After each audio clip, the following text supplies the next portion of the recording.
Hello, Fort Lewis students. This is your college campus news broadcasting for the students, by the students. My name is Mariah Sennison, here with Anthony Martin.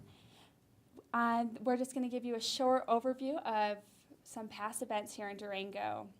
As of Monday evening, Purgatory Mountain Resort has received 21 inches since Thursday, and in the past 24 hours, we have received 4 inches. This weekend up at the Mountain Resort, there's going to be a Red Ball Express. This is a fundraiser. You will see over 100 red exercise balls rolling down the mountains. Fort Lewis students have just finished recuperating after a 5-day-long Snowdown festival. They finished their festival watching the Super Bowl, Seahawks beating the Broncos 43-8.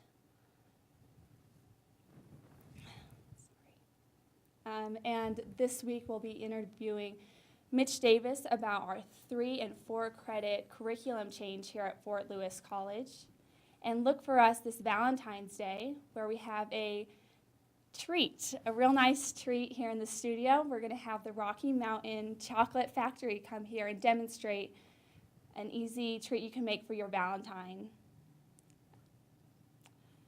This Wednesday at 4 and 7 p.m. in the Viacita room, the Student Union Productions is going to be sharing the movie Thor, Dark Underworld. Excuse me, that is not Thor, the Dark World. And also this evening at 5:30, the Fort Lewis Theater Department is going to be holding a performance. This is free for all Fort Lewis students. And Anthony? And today we are joined with Mitch Davis on the program. Thank you very much for coming. Happy to be here. Okay. And obviously there's a big buzz around campus and around the college itself about this possible 3-credit change. And I was wondering, why can't the college continue with their 3-credit, 4-credit mix? Yeah, that's a good question. There are a number of reasons. The two main reasons that the college is considering the change to all 3 credits is, one, the state of Colorado has made a goal that all students in Colorado should be able to transfer in and out of all their institutions, public institutions anyway, without having to lose any credits. All of the other public Colorado colleges, universities, are on a 3-credit system. They may have a 4-credit system or 4-credit class mixed in, but they're all predominantly 3 credits. Fort Lewis College is the only school in Colorado that isn't. We are on a 3-4 credit mix. We actually have more 4-credit classes than 3-credit classes. So the problems arise with transfer students is that a 4-credit class in Fort Lewis College often will not transfer into a 3-credit curriculum at another school. So a student ends up losing that credit, that 4th credit.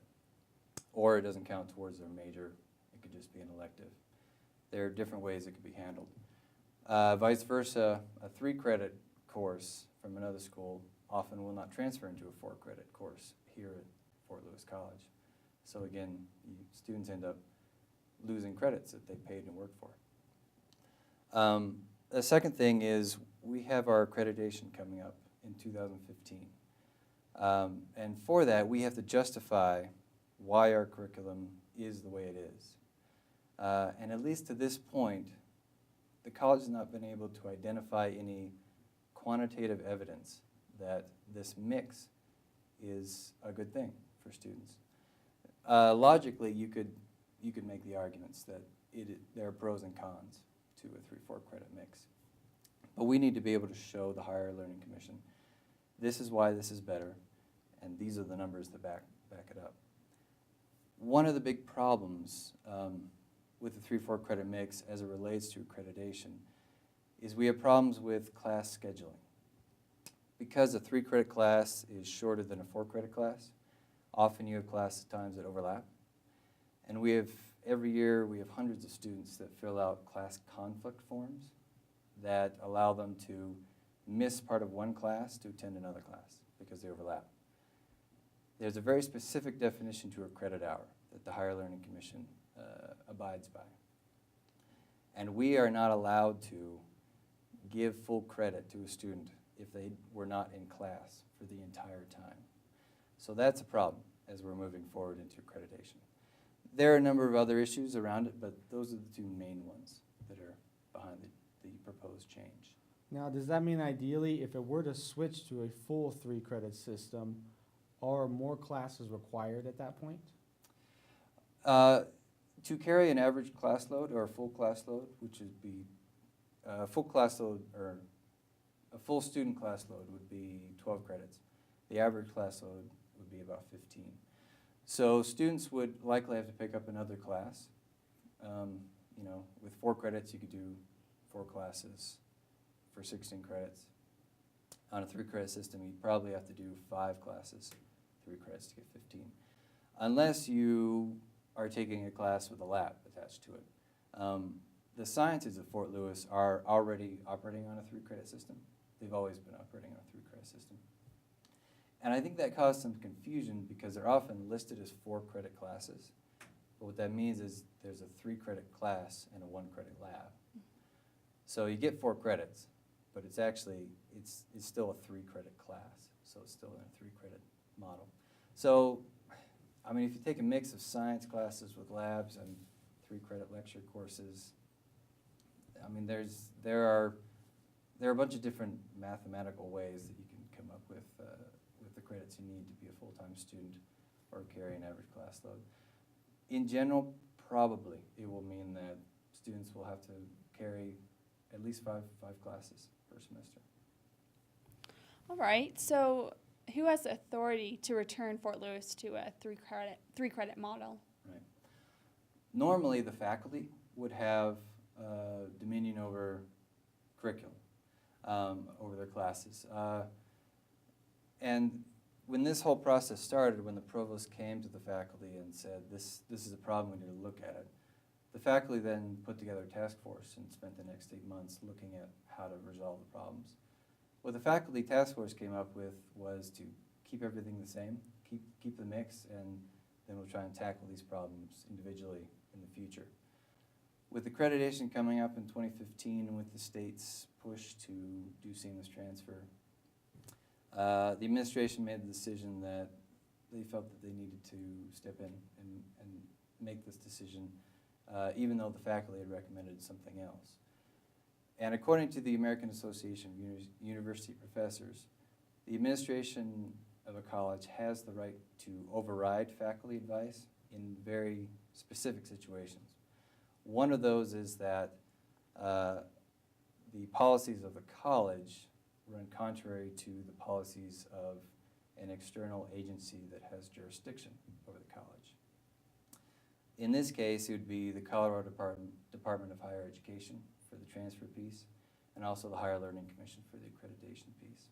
So that's why the decision was made to move ahead with a faculty or administration proposal to return us back to a 3-credit model.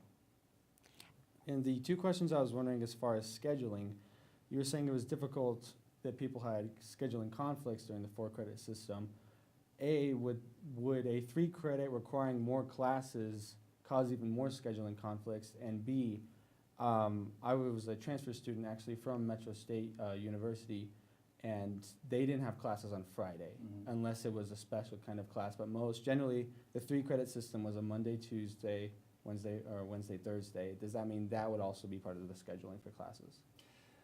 As far as scheduling goes, in an overall sense, it's much easier to put together efficient scheduling if your classes are all the same length. So under a 3-credit model, the classes would, for the most part, all be the same length. And so that gives students the ability to what's called block schedule, sort of what you alluded to there. You could conceivably have 5 classes all on Monday, Wednesday, Friday, and not have any classes Tuesday, Thursday. It's easier to do that on a 3-credit system. Or you could have 3 classes in the morning on Monday, Wednesday, Friday, 2 classes in the morning on Tuesday, Thursday, and never have classes in the afternoon. It's interesting when you do the math. In addition to the credit hour, there's a credit hour definition that for every credit, a student needs to have 1 hour of class time and 2 hours of out-of-class study, homework, things like that. When you do the math, it's actually less of a student workload on a 3-credit system than on a 4-credit system. So a student could take five classes on a 3-credit system and actually spend less time overall than 4 classes on a 4-credit system. So the hope is that, one, it'll make it easier to schedule, depending on how a student wants to schedule their classes, and 2, that it would actually decrease a student's workload in the long run. And just one more short question. Does that mean what would be the average length of time for the classes then? Well, right now, the 3-credit classes run about 50 minutes, 55 minutes, something like that. So that would be the model that would be followed for most classes, would be a 50-minute class. Then if a faculty member wants to attach a lab to the class, they could. Labs could be really anything they want. It could be an hour lab for 1 credit, or 2-hour lab for 2 credits, or, I know of other institutions that have 6-hour labs for 6 credits in some places. So the labs offer a lot of freedom to move as far as how much time you assign. And final question, when is all this being proposed or not proposed, when is it being decided, and how can people get their voices heard? Right.